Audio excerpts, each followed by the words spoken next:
What's cracking, guys? Omar Isuf here, back with another video. In this video today, the professional toner rises again. Peach Boys represent, because guess what? We got another PR in this video, and I'm going to use this PR to talk about repeatable success, talk a little bit about programming, managing fatigue, a whole lot of different things. If you guys saw the video from a few days ago, I think the title was I finally now know how to squat. I was joking, but also serious in that the squat has been the most frustrating movement for me throughout the years. It never felt really normal, natural. It just felt awkward as hell. I spent a lot of time, thought about a lot of things, and that's looking pretty good. I am also following, when I say practice what you preach, we released, and I'll link it in the description in case you guys don't have it. We've gotten a lot of positive feedback, that Kaizen infinitely repeatable program, powerlifting program. So I'm using my squat, I'm doing that program where essentially I do 3 sets of 5 at a certain percentage, and then I do the last set AMRAP. So I've been doing that. I started, week 1 for me was 365, 70%, right? So I'm approximating that my 1 rep max is 500 pounds. Did that same thing, a last set for the AMRAP, 10. Did that with 375, 410. Did that with 385 last week, 410 on the final set. And then guess what? This week on the squat, weighing 182 pounds, 395 for 10 repetitions. And it felt really good. I honestly felt I could have got at least 1 more rep, but I like to manage fatigue, and that's also what I want to talk about. So much like I try to explain in that video, and I'll link that video if you haven't seen it, how to use this program that we released for free. You want to manage fatigue. So does it make sense to get that last grindy rep where it's gonna, accumulate too much fatigue for the next week, and then you're just gonna keep building that fatigue? You feel tired, lethargic, form breaks down. You don't want that. You want to wire in good patterns. You want to be nice and fast as possible. And that's something I've been constantly working on when it comes to my lift. So let's talk about this for a second. If you put that in a 1 rep max calculator, they're probably accurate up until 6, 7, 8 reps. It says 395 for 10. Guess what? Your 1 rep max on the squat is 526. It's definitely not. But the 500-pound journey of the high bar squat continues, and it will be happening. I will, when people ask, what are you going to be doing? What's the plan? I might take I might go down 2.5%, so I might go back down in weight, build back up. A 405 for 10, I think, high bar for 10 repetitions, weighing about 182. I think that's pretty good. I think 230 kilos, if I use the kilo plates, we do have kilo plates, that'd be 507, is definitely happening this year with good depth, good technique. Happy about all those things. I want to talk now about fatigue. I also want to talk about repeatable success programming. Who should you follow essentially when it comes to the fitness industry? Let's talk about fatigue, however.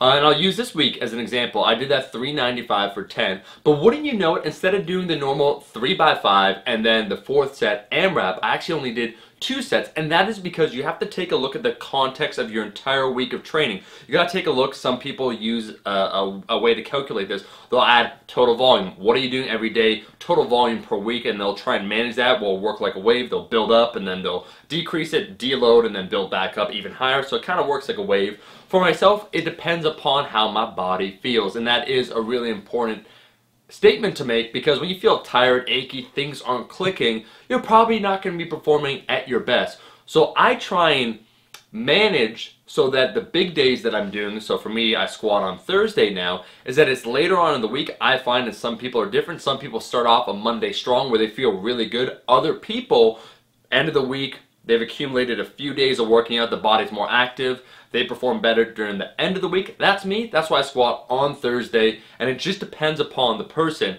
I think for me, it comes from a variety of different things, but high frequency tends to work really well when I take those 2 days off, when I take the weekend off from lifting. On Monday, I actually honestly feel a little sluggish. Some people feel rejuvenated, they feel ready to rock for the week. Because I haven't been doing those patterns, because I haven't been squatting, benching, and deadlifting, Monday actually I'm usually a little bit weaker. So managing fatigue by picking the right days, the right time, managing your stress, not dealing with any BS if you don't got to deal with that, and then overall taking a look at your program and thinking, you know what, this is a good, and that's what programming is, a good general outline of what I should be doing, but how can I adjust this a little bit week to week to optimize my overall training experience? And the answer to the question, who should you follow, what programs, you should tend to look at programs that have repeatable results, meaning that if someone just picks it up and does it, they get results. Results speak, and here's what I mean.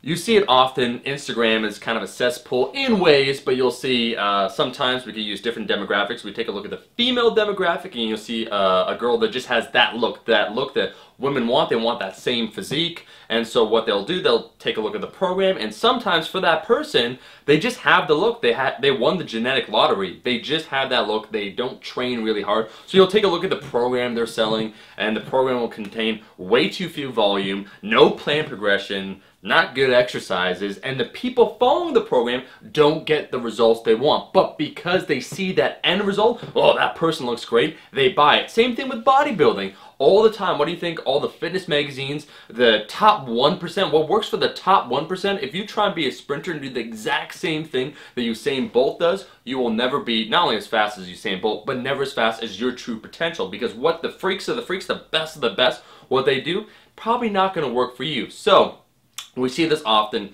Dude has that physique when it comes to bodybuilding, or maybe someone that's really strong and they have that natural predisposition towards getting strong, but then sometimes you take a look at that programming or you take a look at what they recommend and you don't see a lot of people also getting results. So what you should tend to look at when you're trying to look at a program is, hey, if I do this, are other people like me, the general population, are they experiencing the same results as the person talking about it? And that's why I joke when I say this, but it also is sadly the truth. A lot of my fans are a lot stronger than me. Over time, you know, they just got the dedication, the discipline. They've been putting in years in iron. People that have 600-pound squats, 700-pound deadlifts, and in a way, well, I'm like, oh man, I gotta get stronger, and it's true. It also feels good to know that what I talk about, a lot of the methodologies that I talk about on this channel, they work, and so people use it and they get results. So always just be a little discerning when it comes to your programming, what you do. For me, I will try and show you guys this journey as I continue to get stronger. I am planning on squatting, as I said, 507 is going to happen. I got a few more things to plan, some PRs, just stay tuned. Some also really cool collabs. I got so many things planned, just stay tuned. Thank you so much for watching the video. I'm looking right at you. If you like the damn video, make sure to like the damn video, and I'll be seeing all you guys, my rascals, in that next video. Peace! Eat your vegetables, eat your vegetables, eat your fucking vegetables.